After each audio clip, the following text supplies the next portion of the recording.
Gracias.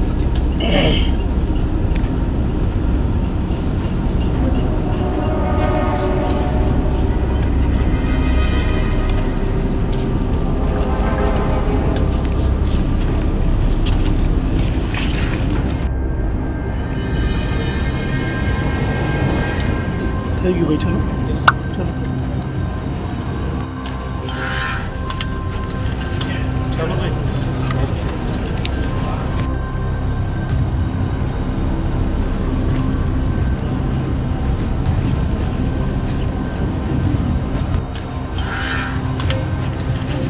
ચલો ભાઈ.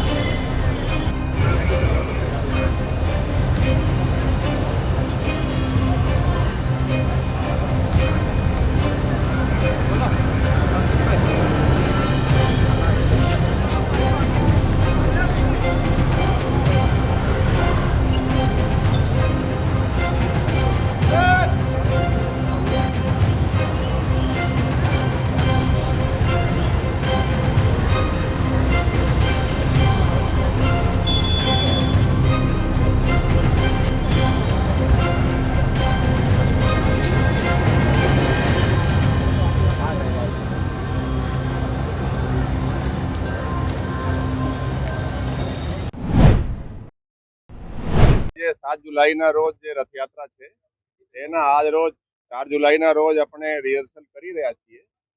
એની આપણે જે રિહર્સલ છે એ આજે થશે અને આવતીકાલે 5 તારીખે અને 6 તારીખે પણ પોઈન્ટો ઉપર જઈને માણસો પોતાના એરિયાની ચકાસણી કરશે.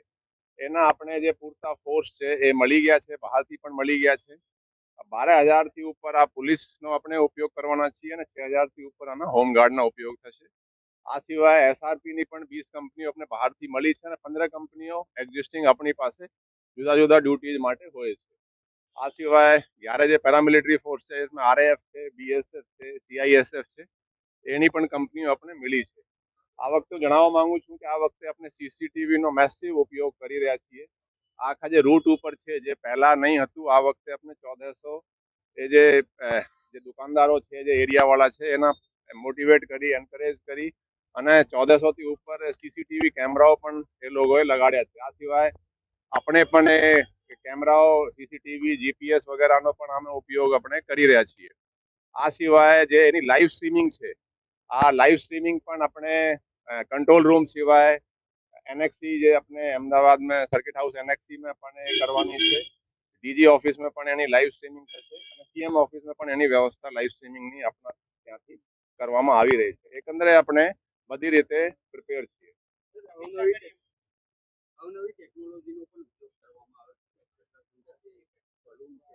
આ જે છે આપણે જે બેસિકલી બધી ટેકનોલોજી તમે જુઓ તો લાઈવ સ્ટ્રીમિંગ નો જ એ મેઇન પાર્ટ છે. આ બેલૂન થી જે એ ઉપર બેલૂન થી એ સીસીટીવી મુકાયા, ડ્રોન નો આપણે ખાસા ઉપયોગ કરી રહ્યા છીએ તાકી ઉપર કોઈ લોકો હોય છે ને, અમુક લોકો ઉપરથી કઈ ગડબડ ના કરે, એના અનુસંધાને બધી ટેકનોલોજી જે છે એ આપણે ઉપયોગ કરી રહ્યા છીએ. નહીં, આજે છે, આજે ફર્સ્ટ રિહર્સલ છે. થોડી ખામીઓ છે, એ પછી આપણે 12 વાગે આ આપણે એને બ્રીફિંગ રાખી છે. પીએસઆઈ અને અબવ અધિકારીઓને હું બ્રીફિંગ કરીશ, પછી joint commissioner, additional commissioner briefing કરશે પોતપોતાના એરિયામાં, ડીસીપી બ્રીફિંગ કરશે. એટલે બધાને આપણે બ્રીફિંગ એ રીતે આપણે ગોઠવી છે. નહીં, આ જે છે આપણે જે રીતે અહીંયા બંદોબસ્ત છે, આ વખતે આપણે દાખલા તરીકે જે સ્ટાર્ટિંગ પોઈન્ટ છે આપણા અહીંયા મોટા ભાગે ચેલેન્જ હોય છે કે જ્યારે આ શરૂઆત ત્યાંથી થાય, આશરે 7 વાગે જ્યારે રથ નીકળે છે ત્યારે થોડી વધારે ભીડ થાય છે અને પછી સરસપુરમાં પણ એ ભીડ થોડી જ્યારે હોય તો વધારે થાય છે. તો એના માટે આપણે થોડું રેસ્ટ્રિક્ટ રાખીએ, થોડું લોકોને ઓછા આપણે થોડા રેસ્ટ્રિક્ટ કરવાની જે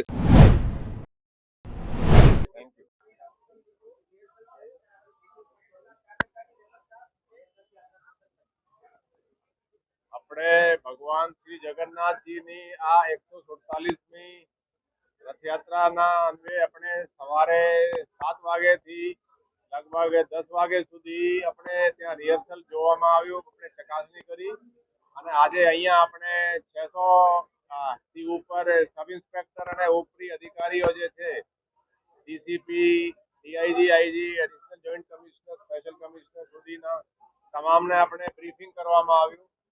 આ ગુજરાતમાં સૌથી અગત્યનો બંદોબસ્ત હોય છે, જેમાં આપણે જોઈએ તો લગભગ 18,000 થી પણ ઉપર પૂરા સુરક્ષા કર્મીઓ છે. આ એ સિવાય પેરામિલિટરી ફોર્સની આપણે 11 કંપનીઓ અહીંયા આવી છે. 20 એસઆરપી ની કંપની પણ આપણે આવી છે. અગાઉથી જ 15 એસઆરપી ની કંપની આપણી પાસે હોય છે. એટલે મેન પાવર પણ અમે ખાસો ઉપયોગ કરવામાં આવે છે. જરૂરિયાત એટલી હોય છે કે અમુક મેન પાવર સવારમાં જ્યાં ડિપ્લોય કરવામાં આવે, સાંજે એને બીજી જગ્યાએ પણ ખસેડવામાં આવે છે. અમે આગળ પોઈન્ટ હોય છે, ડીપ પોઈન્ટ હોય છે, ઢાબા પોઈન્ટો ઉપર પોલીસ મૂકવામાં આવે છે. એમાં બહુ સિન્સિયરલી પોલીસ કામ કરે એ રીતે આપણે અહીંયા બ્રીફિંગ પણ રાખવામાં આવે છે. આ આપણે જે મોટો એમાં ચેલેન્જ હોય છે એ ખાસ કરીને જે ટ્રાફિકનો હોય છે એ અડચણ પણ નહીં થાય, સ્મૂથલી બંદોબસ્ત એને મૂવિંગ બંદોબસ્ત જે છે એ આપણે ક્રાઇમ બ્રાન્ચના સુપરવિઝન હેઠળ હોય છે. અમે ટ્રકોની સિક્વન્સ જળવાય, એને પ્રોબ્લેમ નહીં થાય. આ સિવાય ટેકનોલોજીનો પણ આપણે ઉપયોગ આ વખતે, આમ તો દર વખતે વધતા જાય છે, આ વખતે આપણે ખૂબ જ વધ્યા છે. ખાસ કરીને જે 1400 થી વધારે જે કેમેરાઓ રૂટ ઉપર લગાડ્યા છે એનાથી ખાસો મદદ મળશે. આ સિવાય આપણે લગભગ 20 જેટલા ડ્રોનના ઉપયોગ કરવાના છીએ. ડ્રોન એટલે આ ડ્રોન હોય, આપણે જે બેલૂન છે એના ઉપર પણ આપણે ઉપયોગ કરવાના છીએ. એના નીચે સીસીટીવી હોય છે. આપ જુઓ તો બધી ટેકનોલોજીમાં સીસીટીવી ના જે સિસ્ટમ છે એનો જ ઉપયોગ કરવામાં આવે છે અને એની જે લાઈવ મોનિટરિંગ છે એ પૂરી રથયાત્રાની એની આપણે પોલીસ કંટ્રોલ રૂમ સિવાય અહીંયા અમદાવાદ એનએક્સીમાં પણ આપણે ફીડ આપી રહ્યા છીએ, ડીજી ઓફિસમાં પણ આપી રહ્યા છીએ અને સીએમ ઓફિસમાં પણ આની ફીડ આપણે આપી રહ્યા છીએ. ટૂંકમાં આ છે કે ટેકનોલોજીનો ખાસો આપણે ઉપયોગ કરી રહ્યા છીએ. એના માટે પણ આપણે ખાસ સૂચનાઓ આપવામાં આવી છે. એમરજન્સી ગમે ત્યારે થાય, કોઈ એવું થાય તો એની આપણે ત્યાં સિસ્ટમ સૂચનાઓ આપી છે. ભીડ પણ બહુ હોય છે, થોડું ચેલેન્જ હોય છે, પણ તેમ છતાં પોલીસ જેટલો શક્ય હોય એમરજન્સીમાં ભગવાન શ્રી જગન્નાથજીની આ 147મી રથયાત્રાના અન્વયે આપણે સવારે 7 વાગ્યાથી લગભગ 10 વાગ્યા સુધી આપણે ત્યાં રિહર્સલ જોવામાં આવ્યું, આપણે ચકાસણી કરી અને આજે અહીંયા આપણે 600 થી ઉપર સબ ઇન્સ્પેક્ટર અને ઉપરી અધિકારીઓ જે છે DCP, DIG, IG, additional joint commissioner, special commissioner સુધીના તમામને આપણે બ્રીફિંગ કરવામાં આવ્યું. આ ગુજરાતમાં સૌથી અગત્યનો બંદોબસ્ત હોય છે, જેમાં આપણે જોઈએ તો લગભગ 18,000 થી પણ ઉપર પૂરા સુરક્ષા કર્મીઓ છે. આ એ સિવાય પેરામિલિટરી ફોર્સની આપણે 11 કંપનીઓ અહીંયા આવી છે. 20 એસઆરપી ની કંપની પણ આપણે આવી છે. અગાઉથી જ 15 એસઆરપી ની કંપની આપણી પાસે હોય છે. એટલે મેન પાવર પણ અમે ખાસો ઉપયોગ કરવામાં આવે છે. જરૂરિયાત એટલી હોય છે કે અમુક મેન પાવર સવારમાં જ્યાં ડિપ્લોય કરવામાં આવે, સાંજે એને બીજી જગ્યાએ પણ ખસેડવામાં આવે છે. અમે આગળ પોઈન્ટ હોય છે, ડીપ પોઈન્ટ હોય છે, ઢાબા પોઈન્ટો ઉપર પોલીસ મૂકવામાં આવે છે. એમાં બહુ સિન્સિયરલી પોલીસ કામ કરે એ રીતે આપણે અહીંયા બ્રીફિંગ પણ રાખવામાં આવે છે. આ આપણે જે મોટો એમાં ચેલેન્જ હોય છે એ ખાસ કરીને જે ટ્રાફિકનો હોય છે એ અડચણ પણ નહીં થાય, સ્મૂથલી બંદોબસ્ત એને મૂવિંગ બંદોબસ્ત જે છે એ આપણે ક્રાઇમ બ્રાન્ચના સુપરવિઝન હેઠળ હોય છે. અમે ટ્રકોની સિક્વન્સ જળવાય, એને પ્રોબ્લેમ નહીં થાય. આ સિવાય ટેકનોલોજીનો પણ આપણે ઉપયોગ આ વખતે, આમ તો દર વખતે વધતા જાય છે, આ વખતે આપણે ખૂબ જ વધ્યા છે. ખાસ કરીને જે 1400 થી વધારે જે કેમેરાઓ રૂટ ઉપર લગાડ્યા છે એનાથી ખાસો મદદ મળશે. આ સિવાય આપણે લગભગ 20 જેટલા ડ્રોનના ઉપયોગ કરવાના છીએ. ડ્રોન એટલે આ ડ્રોન હોય આપણે જે બેલૂન છે એના ઉપર પણ આપણે ઉપયોગ કરવાના છીએ. એના નીચે સીસીટીવી હોય છે. આપ જુઓ તો બધી ટેકનોલોજી મેં સીસીટીવી ના જે સિસ્ટમ છે એનો જ ઉપયોગ કરવામાં આવે છે અને એની જે લાઈવ મોનિટરિંગ છે એ પૂરી રથયાત્રાની એની આપણે પોલીસ કંટ્રોલ રૂમ સિવાય અહીંયા અમદાવાદ એનએક્સી માં પણ આપણે ફીડ આપી રહ્યા છીએ. ઈજી ઓફિસમાં પણ આપી રહ્યા છીએ અને સીએમ ઓફિસમાં પણ આની ફીડ આપણે આપી રહ્યા છીએ. ટૂંકમાં આ છે કે ટેકનોલોજીનો ખાસો આપણે ઉપયોગ કરી રહ્યા છીએ. એના માટે પણ આપણે ખાસ સૂચનાઓ આપવામાં આવી છે. એમરજન્સી ગમે ત્યારે થાય, કોઈ એવું થાય તો એની આપણે ત્યાં સિસ્ટમ સૂચનાઓ આપી છે. ભીડ પણ બહુ હોય છે, થોડું ચેલેન્જ હોય છે, પણ તેમ છતાં પોલીસ જેટલો શક્ય હોય એમરજન્સીમાં વ્યવસ્થિત કાર્યવાહી કરશે.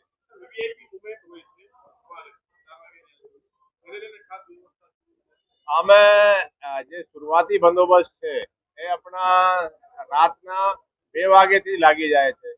કેમ કે માનનીય કેન્દ્રીય ગૃહમંત્રી શ્રી એ સવારે 4 વાગે ત્યાં મંગલ આરતીમાં આવે છે. પછી લગભગ 7 વાગે માનનીય મુખ્યમંત્રી શ્રી ત્યાં આવે છે. તો એ આપણે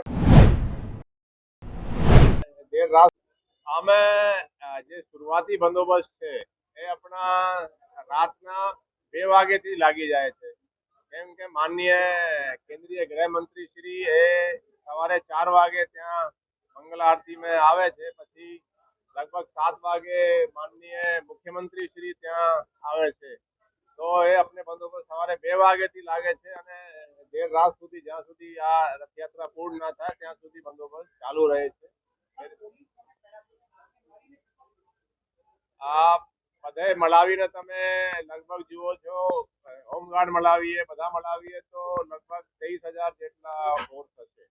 પણ એની આપણે કંપની તરીકે ગણવામાં આવે છે કે 11 કંપની છે. આરએએફ ની જુદી સ્ટ્રેન્થ હોય, એસઆરપી ની સ્ટ્રેન્થ હોય છે. એટલે આરએએફ ની જે કંપનીઓ છે, આપણે બીએસએફ ની કંપનીઓ મળી છે, આઈટીબીપી ની મળી છે. તો ઓવરઓલ સ્ટ્રેન્થ જોઈએ તો 22-23,000 જેટલી હશે, બધા હોમગાર્ડ મિલાવીને.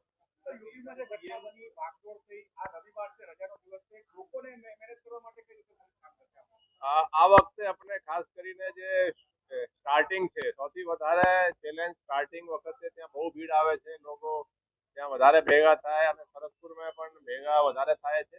આ વખતે આપણે સમજો તો બેરિકેડિંગ વગેરે પણ લગાડવામાં આવે છે અને સિક્વન્સ છે એને આપણે એ રીતે જ આગળ વધારીએ કે જેટલા માણસ અંદર હોય, નહીં તો આગળ આપણે એને ત્યાંથી જ એન્ટ્રી પોઈન્ટ ઉપરથી રોકી દેવામાં આવશે.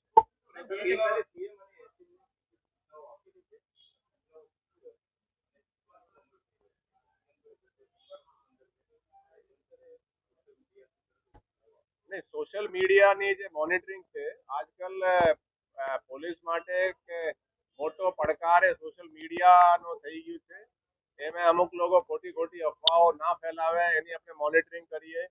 એ અફવાઓથી ખાસા તણાવ ઊભો થઈ શકે એટલે આપણે તરત જ એમને કાઉન્ટર કરવા માટે પણ વ્યવસ્થા આપણે સાયબર ક્રાઇમના જે સિસ્ટમ છે એના આપણે ગોઠવવામાં આવી છે. એક સેકન્ડ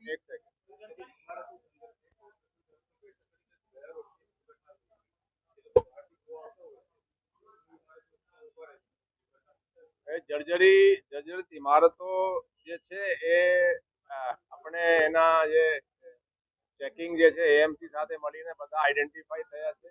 એએમસી એ ડિમોલિશનની કાર્યવાહી એ કરી રહી છે. અમુક થઈ ગઈ છે, પણ અમુક એવા સિસ્ટમ છે કે લોકો જવા જ નથી માંગતા, બહુ મુશ્કેલી પડે છે. તો જે જર્જરિત ઇમારતોમાં જે માણસો રહી રહ્યા છે એ આપણે બહાર જ એમાં પોલીસ રાખવામાં આવશે અને અંદર કોઈ ના ઘૂસે એ રીતેની આપણે વ્યવસ્થા ગોઠવવામાં આવશે.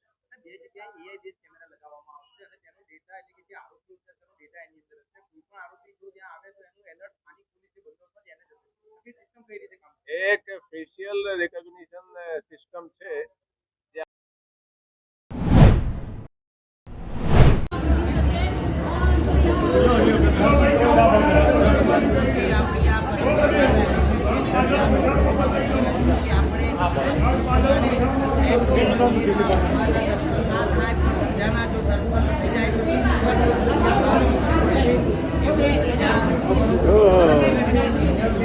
ધજા અર્પણ કરવામાં આવશે ભગવાનને